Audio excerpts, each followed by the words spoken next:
पक्ष विलिनीकरणाच्या चर्चांदरम्यान बजरंग सोनवणे यांनी महत्त्वाचे विधान केले।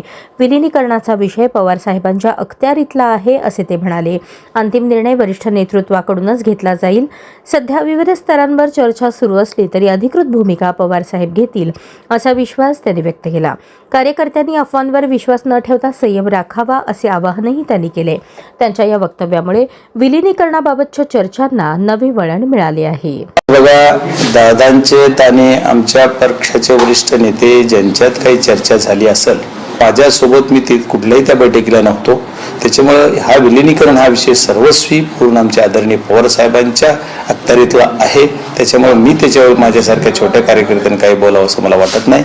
एवढे 3 वेळेस भाऊक झालेले साहेब या 10 दिवसात मी बघितले स्वतः। म्हणजे साहेबासारख्या माणसाला सुद्धा आतून एवढे खचलेले आहेत। मी परवा 4 तास साहेबांनी दोघंच होतो, ताई होत्या थोड्या वेळ, ताई गेल्याच्या नंतर 3-4 तास होतो। त्यावेळेस मी तेवढ्या ह्याच्यात साहेबांचा एकच विषय की साहेबांचं अजितदादांचंच सांगत होते सगळं।